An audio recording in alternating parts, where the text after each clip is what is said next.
vamos lá. Nós apresentamos já, André Lucas, essas ideias iniciais aqui, entre poder, política, Estado. A gente analisou lá a questão do impeachment, né, a questão do poder do povo. E o que eu queria trazer de mais sintetizado aqui com vocês, que a gente trabalhou sábado com as outras turmas, né, seriam essas noções aqui do exercício do poder. Então, nós temos o exercício do poder em três esferas, né, de três formas. O econômico, que está voltado para a posse de bens materiais, como os meios de produção. O poder ideológico, que vai estar voltado para a manipulação de ideias, de informações.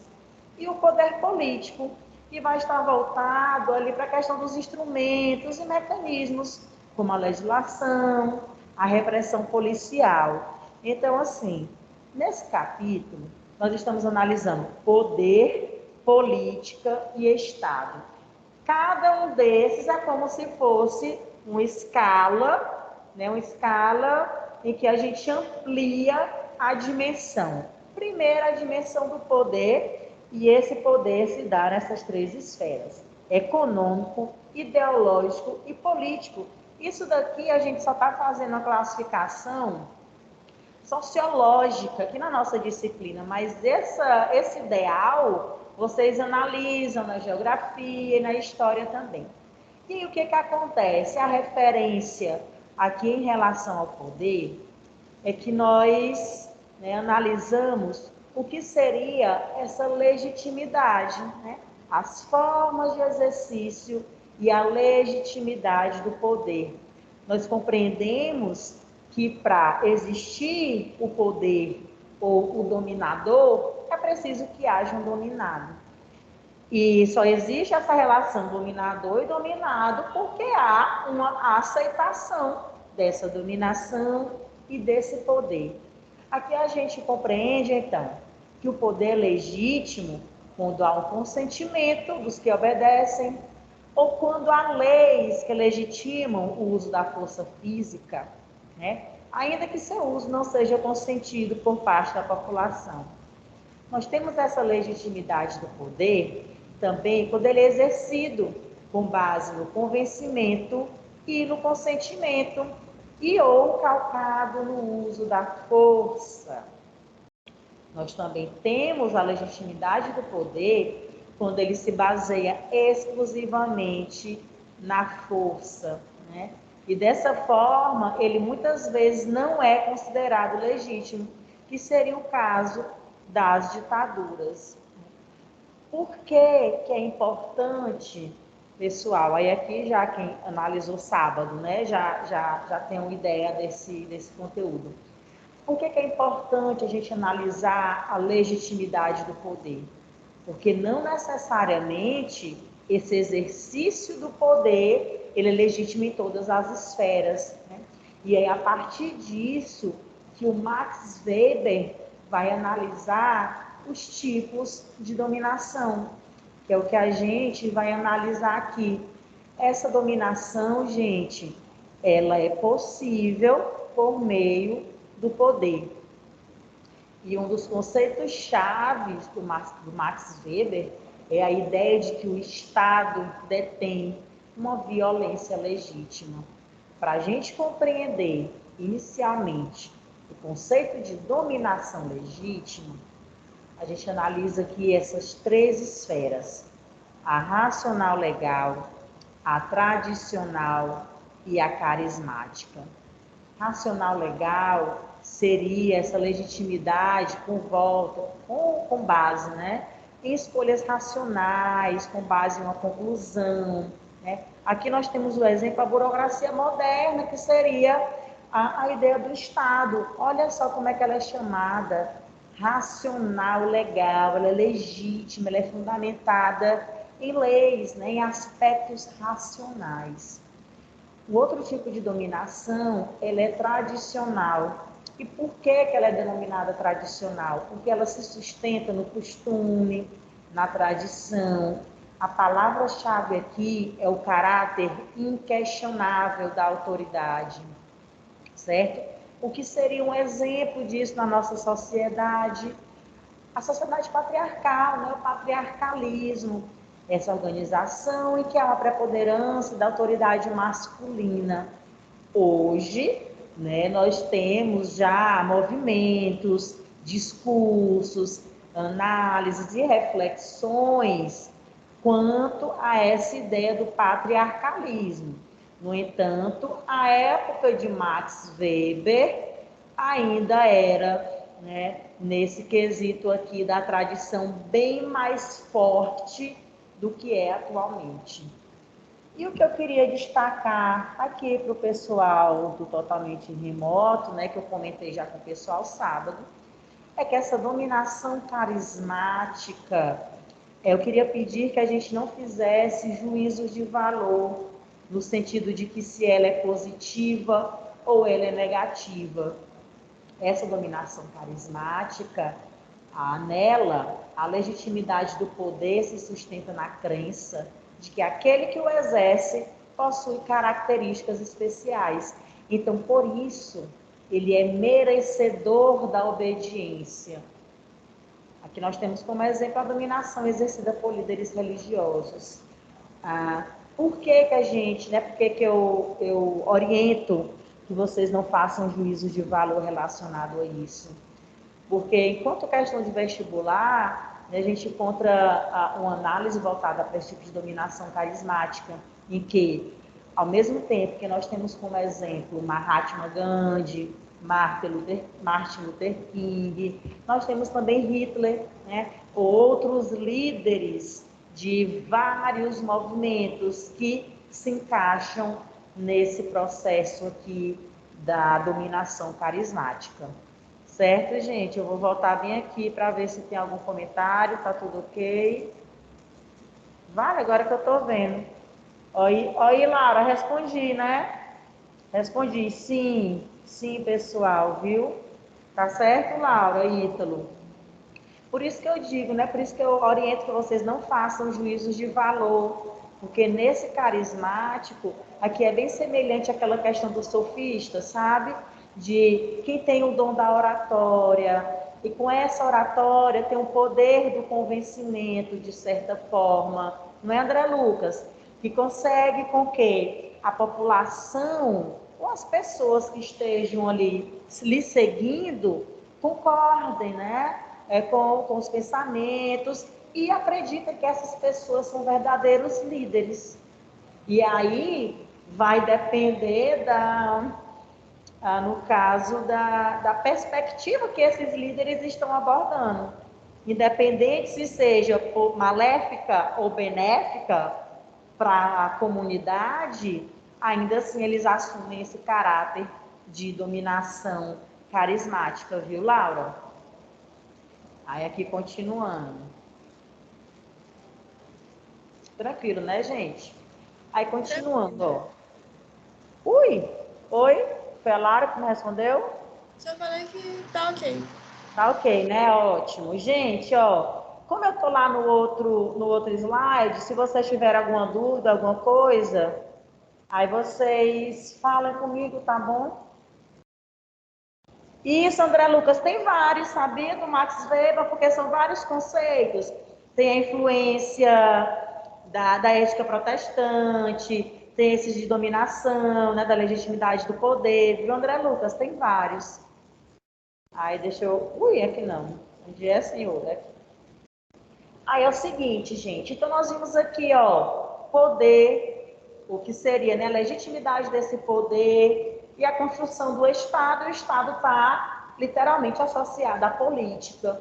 Nós temos três concepções: Nicolau Maquiavel, Norberto Bobbio e Max Weber. Em Nicolau Maquiavel, a gente analisa uma passagem do Estado absolutista, Laura, para uma outra forma, né? Seria o Estado como instituição, e esse Estado deveria proporcionar uma prosperidade e grandeza. Aí a mesma coisa que eu chamei a atenção no sábado aqui para os meninos. Deveria estar, né, além do bem e do mal. O que isso significa? Vocês lembram? Lembre, Ardo. Lembra, Gisela? Lembra, Carol? Elmiro? E a Ponira? Lembra, a Ponira? Hein? Eu não vou esquecer a Ponira, eu não vou esquecer. Benedito. Hein, pessoal? Qual foi a inovação do, do, do Maquiavel aqui em relação à questão da moralidade? Lembram?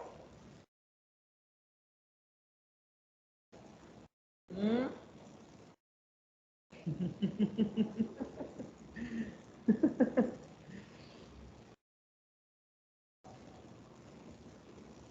Oi, Laura, eu vou entrar exatamente nessa questão aqui. Tá bom, Iaponira, eu vou botar até um coração para você aqui, tá?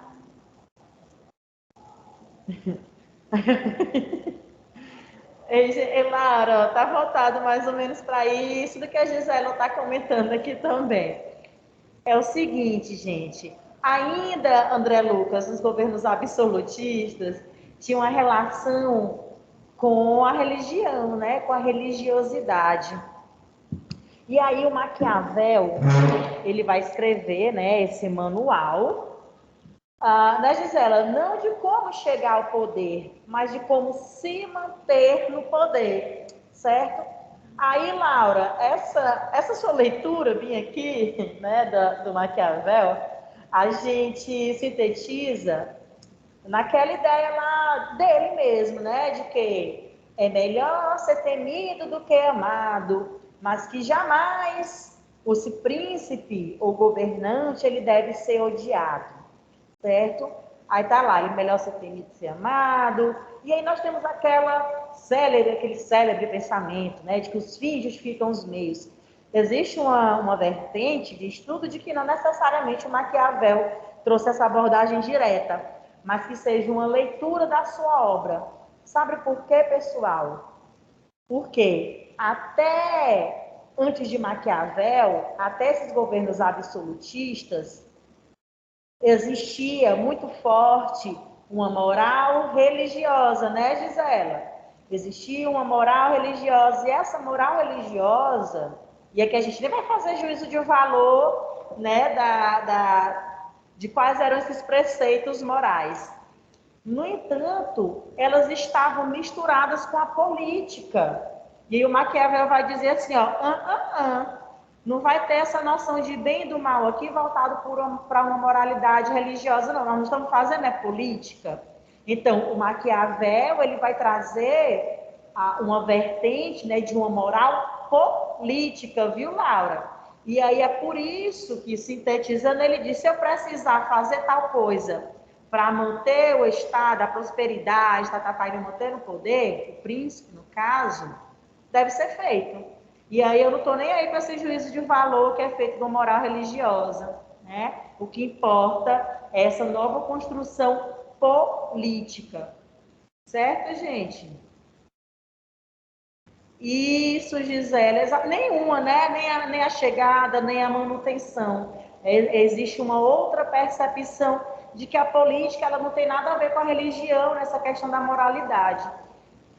Aí vamos lá. O Norberto Bobbio, né, que de uma forma mais sintetizada, trata dessa organização social voltada para uma centralização do poder, para a territorialidade, viu?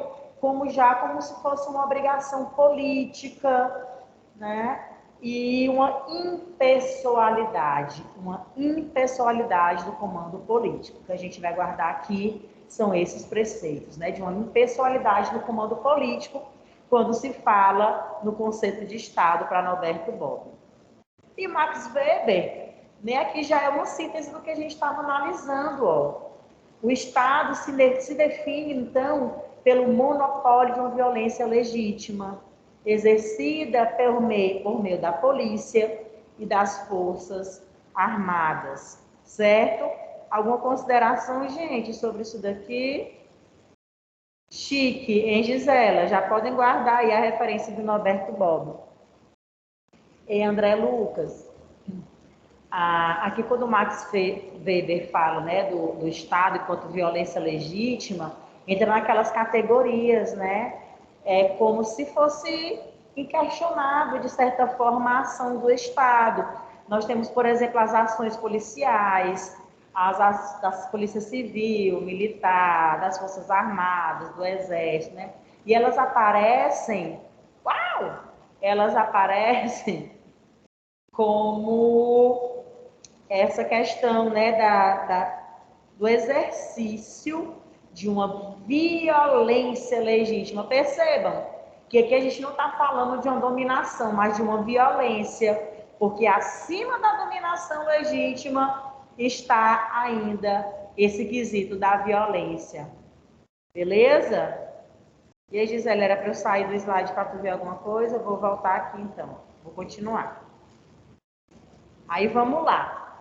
Pessoal, de agora em diante, aqui são leituras, nessa compreensão do conceito de Estado, são leituras que vocês analisam na história, tá bom? A gente analisa também no viés sociológico, mas aqui são leituras e compreensões que vocês já têm lá da disciplina de História, inclusive lá do ano passado, lá do 9º ano. O que a gente pode definir aqui sociologicamente quanto a essa questão do Estado? Né? Existem 3 vertentes. Eu acho que foi aqui que a gente ficou, não foi, Ardo? Ei, Gisela, eu coloquei o slide aqui no chat da aula, dessa aula, viu? E Ardo, acho que foi aqui, né? Então, André Lucas, Laura, Thaís, Daniel Rego, né? A gente tem aqui 3 concepções de Estado, né? Perspectivas analíticas, que seria o Estado, né? O Estado como uma instituição neutra, a quem cabe promover o bem comum e mediar conflitos não resolvidos lá da sociedade civil. Nós temos uma outra vertente, em que a principal tarefa do Estado seria garantir direitos naturais, como a vida e a propriedade privada. Seria que se aproximaria lá de Thomas Hobbes, né? Ali dos contratualistas. E a última vertente, que enxerga o Estado como um instrumento de dominação, que serve fundamentalmente para garantir a conservação de um determinado contexto de dominação e exploração de uma classe por outra. Então, aqui nós temos 3 perspectivas analíticas, né, de finalidades, digamos assim, ou de modos de gerir um Estado. Enquanto neutro, enquanto forma de garantir direitos naturais e enquanto instrumento de dominação. Não é? Exato, gente, no livro de vocês, né, tem a referência lá dos teóricos, viu? E aí vocês podem fazer essa leitura, pegar, né, Gisela, como uma referência lá para a redação. Aí é o seguinte, gente, aqui a gente analisa, né, de uma forma bem breve, que retomando aqui a filosofia, ó. Aqui é na filosofia que vocês estudam, filosofia política. O modelo aristotélico, como monarquia, aristocracia, democracia. O modelo proposto por Maquiavel, como principado ou a república. Né? Isso aqui vocês analisam lá na filosofia política. O que a gente tem aqui de representações, né, enquanto monarquia e república? É aquela que admite formas absolutistas e constitucionais, e a república, ela vai se opor à forma monárquica. O que seria, né, nesse sentido aqui? A rejeição a governos aristocráticos e oligárquicos, certo? Aqui é muito semelhante à construção histórica que vocês estão fazendo. E aí uma observação pessoal, é que lá na história, né, vocês estudam de fato, historicamente, é óbvio, né, os exemplos de governos que foram monárquicos, né, aqueles que se adequaram à questão da república, e aqui a gente analisa os conceitos, né, as formas em que eles ocorrem e aparecem. De vez em quando eu estou olhando para ver se tem alguma mensagem aqui. Aqui nós temos o que seriam os sistemas de governo, presidencialismo, parlamentarismo, que vocês, o slide está disponível para vocês e vocês podem dar uma olhadinha, né, que também não é novidade para vocês. O que a gente pode diferenciar aqui, essencialmente, é que, por exemplo, o presidente exerce a função executiva, acumulando a chefia do Estado e a chefia do governo. Aqui nós temos, né, a distinção entre chefe de Estado e o chefe de governo, certo? Aqui não precisa vocês decorarem essencialmente, mas é importante que tenham essa leitura e por isso eu estou disponibilizando o slide dessa forma aqui, bem bonitinho para vocês. Aqui nós temos o que seriam as formas de parlamento, e aí eu vou passar um pouquinho. A questão do sistema eleitoral, né, que a gente já conhece, eu também vou adiantar um pouquinho. O que seriam as formas de governo absolutista e liberal, que vocês também têm esse conhecimento da história. Que seria, né, esse socialista e fascista. Eu vou fazer só uma retomada com vocês aqui, para a gente ter analisar mesmo quais seriam as distinções. Tudo bem, gente? Eu estou avançando aqui, tá tudo bem, né? Tudo ok, André Lucas? Tudo ok, né, pessoal? Está disponível no slide. Tudo ok, né, Laura? Então, eu estou avançando, gente, porque são considerações, né, que vocês já têm da vida escolar. E eu queria fazer essa retomada desse modelo aqui socialista e fascista, porque eu acredito que é um tema, né? É um debate bastante contemporâneo e é interessante que a nível acadêmico, a nível escolar, a gente tenha essas diferenciações. Então, o que seria, né, as características desse modelo socialista? Ele questiona o modelo liberal, que vocês compreendem o que seria esse modelo liberal, né, o liberalismo econômico e tudo mais. Analisa o modelo liberal e as desigualdades entre as classes sociais. Defende profundas transformações nas formas de produção e a apropriação de riquezas produzidas pelas sociedades. Nesse caso, o Estado socialista teria o papel e existência transitórios. O que seria a diferença, então, aqui para seria o Estado, um governo fascista, né? Questiona também os modelos liberal e o socialista. O Estado paira acima de todas as organizações da sociedade, estendendo seus tentáculos por toda parte. E uma nacionalização da economia, né, já que ele vai contra esse modelo liberal politicamente e economicamente falando. Tudo ok, gente? Tudo ok. Ok, né? E, pessoal, lá no segundo ano, no livro de vocês, no parte 2, no segundo ano vocês vão estudar lá o parte 2, tem um capítulo que a gente vai tratar sobre essas questões do capitalismo. E a gente analisa essas teorias, né? Existe também uma retomada em aspectos geopolíticos, que vocês analisam isso na geografia também, né? Em um aspecto geopolítico, das transformações, digamos assim, que o capitalismo provoca. E entre elas, nós temos as mudanças sociais, que estão diretamente relacionadas ao campo político. Nisso, nós vamos analisar lá no segundo ano, que seria a teoria do John Maynard Keynes, né? O Keynes, ele vai propor isso aqui, ó, o estado de bem-estar social, que está voltado, né, para essas ideias aqui do neoliberalismo. Seria o que, então? Alternativa às crises do sistema capitalista, né? Um equilíbrio entre o Estado e o mercado. O que seria a ideia principal lá do liberalismo, né? A não intervenção do Estado, né, gente? Ou que o Estado intervenha o menos possível na economia. Só que entre uma crise ou outra do capitalismo, porque essas crises são cíclicas, segundo John Maynard, com essa ideia aqui do bem-estar social, é necessário, sim, que o Estado intervenha. E ele vai intervir como?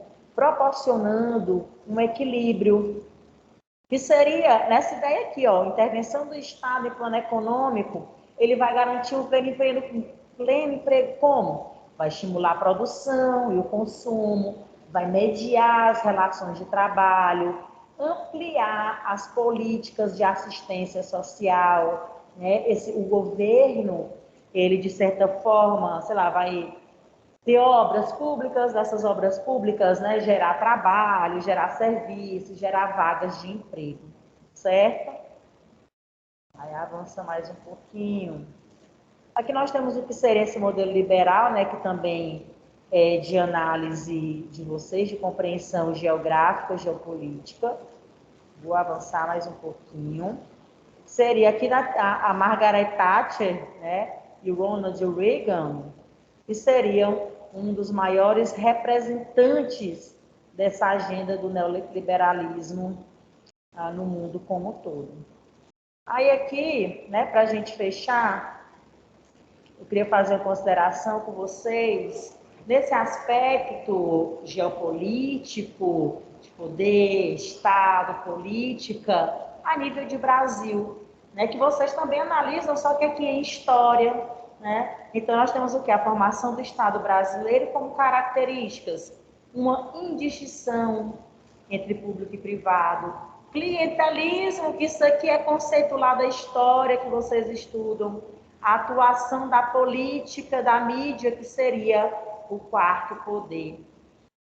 Retomando, né, fazendo uma retrospectiva histórica, nós temos o Brasil colônia, que vai ser caracterizado fundamentalmente pela exploração. E o que isso significa? Significa que não havia um interesse dos governantes, né, em constituir ou construir uma sociedade política organizada, né? Havia uma fragmentação política, jurídica, moral, uma ordem pública frágil, e o privado se sobrepunha, né, facilmente ao que era público. Aí lá no Brasil Império, nós temos uma transposição do modelo português para o Brasil, que isso aqui é tudo consideração histórica também, relação entre Estado e sociedade civil, predominou a autonomia, né, do primeiro, do Estado, em relação à sociedade civil.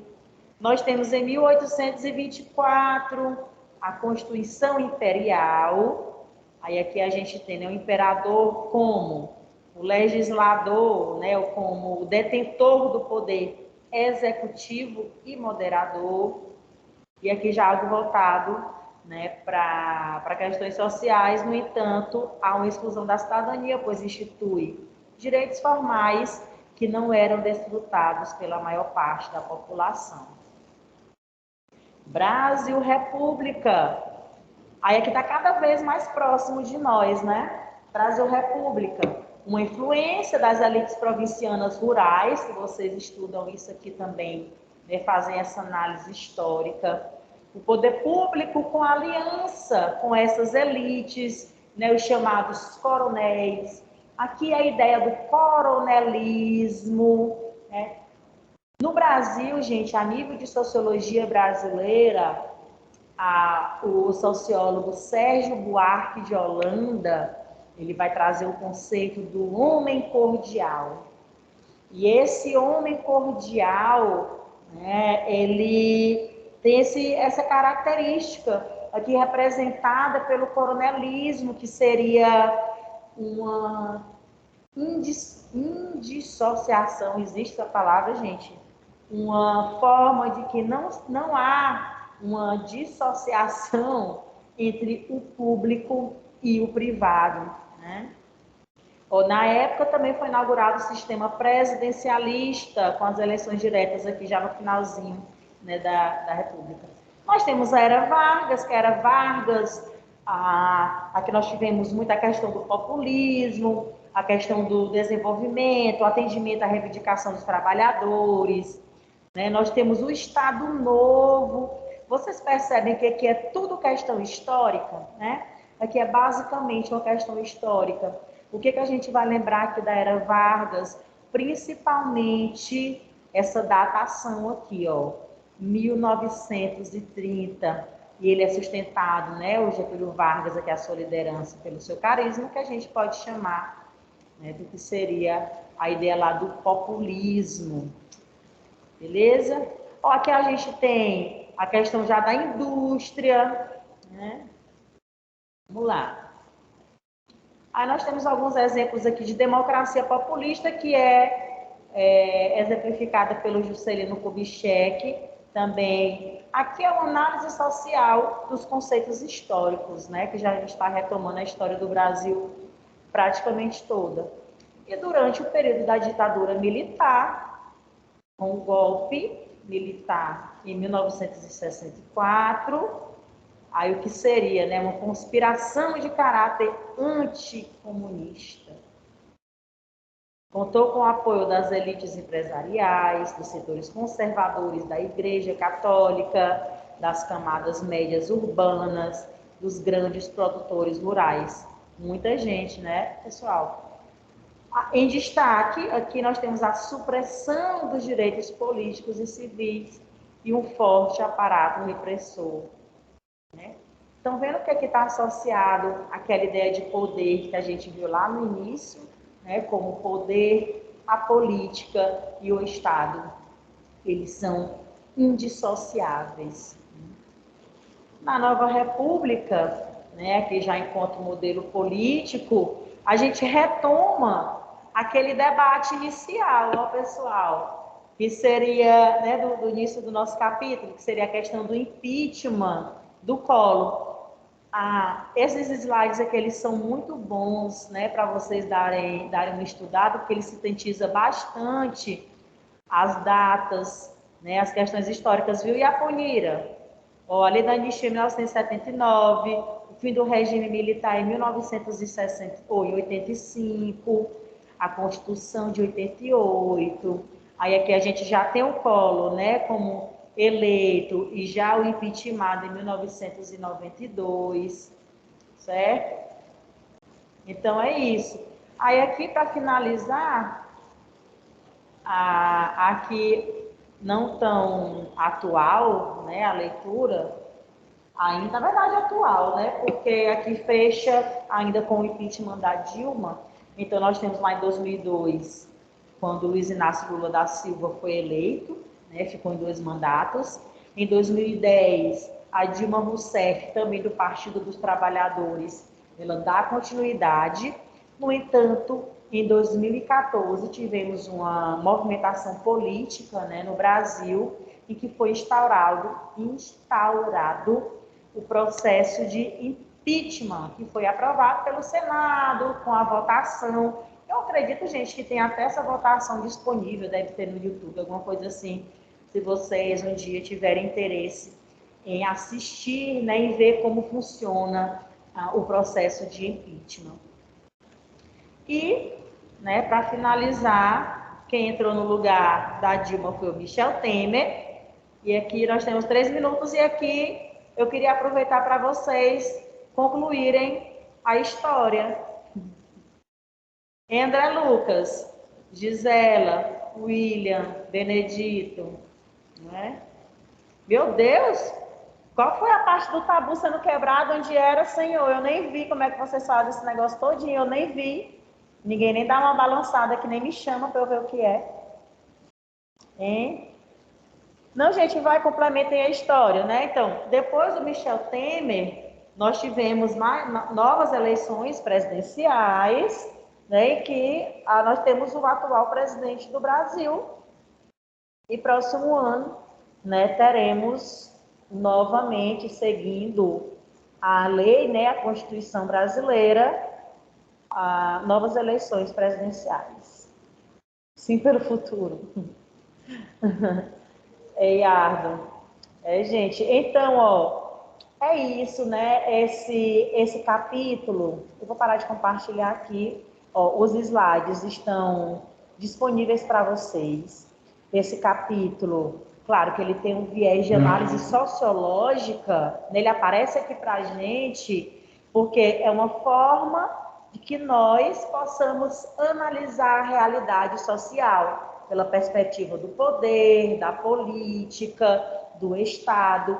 No entanto, como é óbvio, em toda a nossa análise sociológica, tudo isso faz parte de um contexto histórico, né? De uma análise social. Então, aqui a gente vê muito uma construção geopolítica, muito uma construção histórica, e que, né, nos cabe uma análise, né, uma análise crítica de todo esse contexto. O slide está disponível para vocês, é o mesmo, a referência do nosso livro didático. Fica aí, né, quando vocês quiserem estudar, revisar, tá bom? Então é isso, pessoal. Muito obrigada a todos pela participação. Eu que